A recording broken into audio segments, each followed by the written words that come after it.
Selamat datang di video The Best Smartwatch tahun 2024. Saya punya 9 kandidat smartwatch terbaik pilihan saya pribadi ya. Beberapa ada smartband juga. Di video ini saya akan pilih smartwatch yang udah pernah saya review dan saya unboxing di channel ini. Pastinya semua smartwatch yang ada di video ini sudah resmi di Indo dan bergaransi. Kita mulai dari yang pertama, yang murah dulu, di harga 100 ribuan. Ada smartwatch dari Advan S1 Curve. Memang dari segi desain, smartwatch ini terlihat mirip seperti brand sebelah, tetapi saya pilih karena ini harganya yang pasti ya. Yang paling termurah di 100 ribuan. Yang lainnya itu mendekati 300 ribu atau 300 lebih. Layarnya cakep, curve design, simple tapi agak bulky. Custom watch face di smartwatch ini bisa melalui aplikasinya. WhatsApp call melalui Android Samsung, saya tes ini bisa ya di smartwatch ini. Lanjut pilihan kedua, termurah dari saya, ini jatuh pada Xiaomi Band 9 Active yang harganya ini cuma 200 ribuan aja, nggak nyampe 300. Dibandingkan dengan Xiaomi Band 8 Active sebelumnya, ini desainnya kali ini lebih minimalis, lebih kecil dan colorful. Smartband ini juga sempat saya jadikan daily driver sebagai pengganti smartwatch saya kalau sedang bosan ya. Sampai sekarang juga saya belum jual nih smartband.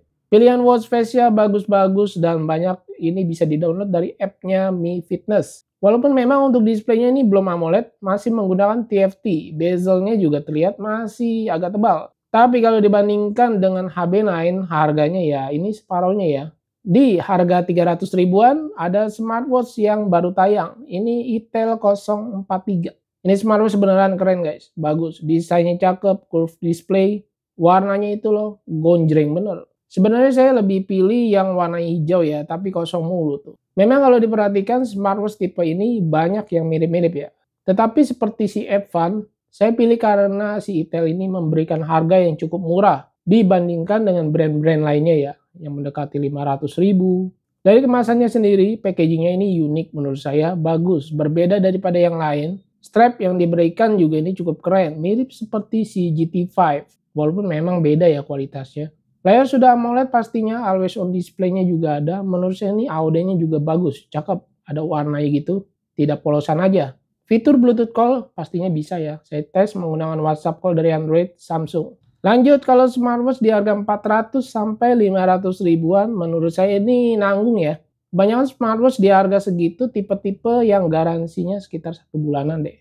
Langsung aja saya loncat ke harga 600 ribuan. Saya pilih smartwatch dari Redmi Watch 5 Lite. Smartwatch yang satu ini sudah built-in GPS atau GNSS ya. Layar AMOLED dengan ukuran yang besar, baterai juga besar.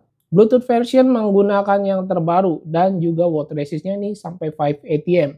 Brightness tertulisnya ini sampai 600 nits. Cukup oke lah di harganya. Dan ukuran ketebalannya ini smartwatch juga terbilang ramping dibanding si 5 Active. Saya ada compare ya kedua smartwatch itu. Lanjut di harga 800 ribuan mendekati 900 ribu. Saya pilih dua model, smartband dan smartwatch. Untuk smartband saya pilih Xiaomi Band 9 Pro. Sebenarnya saya mau pilih Samsung Galaxy Fit 3 ya. Tetapi banyak sekali pertimbangan, jadi saya memutuskan pilih Xiaomi Band 9 Pro. Untuk harga memang lebih murah si Samsung Galaxy Fit 3 ya. Beda 100 ribuan. Tetapi saya tetap memilih Xiaomi Band 9 Pro karena yang pertama itu dia sudah built-in GNSS. Layarnya lebih besar, resolusi besar, kecerahan layar tertulis sampai 1200 nits. Baterai juga besar, konektivitas Bluetooth versionnya juga ini yang terbaru, memakai 5.4. Kemudian tampilan layar watch face saya merasa lebih banyak dan bagus-bagus di Xiaomi Mi Fitness app ya. Lalu untuk pairing ke segala smartphone ini cukup mudah menggunakannya dari aplikasi Mi Fitness, berbeda dengan Samsung Fit 3. Yang harus download beberapa aplikasi dari Samsung kalau handphonenya itu bukan Samsung. Untuk smartwatch saya pilih Mi Bro Lite 3 Pro. Ya, saya pilih smartwatch ini karena desainnya ya, ini cakep. Bentuknya minimalis, memiliki built-in GPS, layarnya pasti sudah AMOLED. Di setiap pembelian dapat bonus strap tambahan. Untuk kecerahan layar di outdoor ini saya tes bisa sampai 1000 nits. Tertulisnya memang lebih rendah dibandingkan Xiaomi Band 9 Pro ya. Lalu di bagian speaker smartwatch ini berasa kencang dan jernih suaranya. Apalagi ketika waktu nyalain bunyinya. Beuh, mantep. Fitur Bluetooth call menggunakan WhatsApp call ini bisa ya di smartwatch ini. Dengan smartphone, Android, Samsung.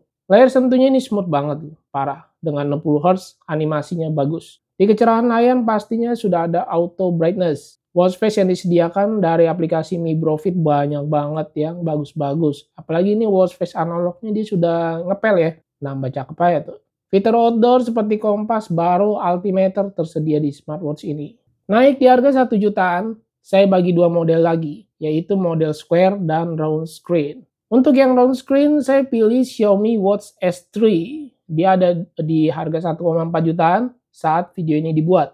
Desainnya ini benar-benar bulat, tebal, dan smartwatch ini menurut saya cocok buat kamu yang berlengan besar. Keunikannya smartwatch ini di bagian bezel bisa diganti-ganti dibuka pasang gitu ya. Ketika diganti, ini muncul watch face-nya ikut berubah. Keren deh. Cuma ya gitu, untuk ring bezelnya sendiri cukup lumayan mahal. Bagi saya, watch face analog dari smartwatch ini sudah menyapu juga. Dengan layar panel AMOLED, resolusi yang tinggi, GPS dengan 5 satelit positioning system, WhatsApp call bisa di smartwatch ini. Saya udah tes. Fitur outdoor seperti kompas, baro, altimeter juga ready. Yang model desain square di 1 jutaan, saya pilih Huawei Watch Fit 3. Untuk harga memang dia lebih mahal dikit di 1,7 jutaan, mendekati 1,8.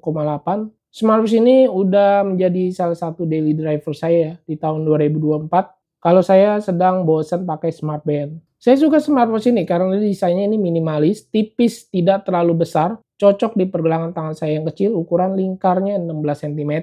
Mungkin kalau buat kamu yang lengannya kecil seperti saya, bisa meminang si Huawei Watch Fit 3 ini. Seperti yang saya bilang tadi, kalau smartwatch sudah di harga 1 juta lebih, pastinya udah lengkap ya, fitur GPS, kompas, baro, alti, sudah ada. Yang membedakan ada di bagian aplikasi setiap masing-masing brand. Di bagian baterainya juga saya cukup suka. Dicas ya cepat penuh, dipakainya irit daya. Beuh, mantap gak tuh? Ya sekali lagi sih ini tergantung dari pemakaian kita masing-masing ya.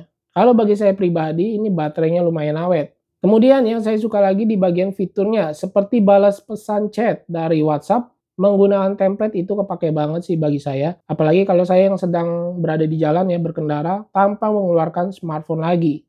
Naik di harga 2 jutaan, menurut saya ini juga nanggung. Mending kalian bisa pilih Huawei Watch Fit 3 yang harganya itu di 1,8 yang nggak nyampe 2 juta malah. Sebenarnya saya mau pilih Xiaomi Watch 2, tapi saya pribadi ini saya kurang suka sih ya dengan Wear OS karena yang agak boros itu di bagian daya baterainya. Nggak betah aja sih, sering ngecas-ngecas gitu. Di harga 3 jutaan, udah pasti kalian tahu lah ya. Salah satu smartwatch yang paling saya suka, cuma untuk diameternya aja agak besar, yaitu Huawei Watch GT5.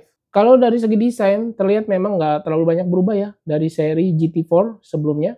Tetapi untuk fitur-fiturnya ini ada beberapa yang sudah di-upgrade. Untuk full videonya bisa cek, nanti linknya saya taruh di deskripsi video. Strap dari smartwatch Huawei GT5 ini benar-benar nyaman banget, halus lembut di kulit. Displaynya juga mantap, ketika saya bawa ke outdoor terik matahari ini masih bisa terlihat dengan jelas. Ya, itu dia 9 smartwatch dan smartband terbaik pilihan saya untuk tahun di 2024.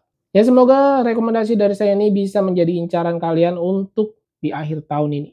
Dan semoga kedepannya setiap atau semua brand berlomba-lomba menciptakan smartwatch dan smartband terbaiknya di tahun 2025.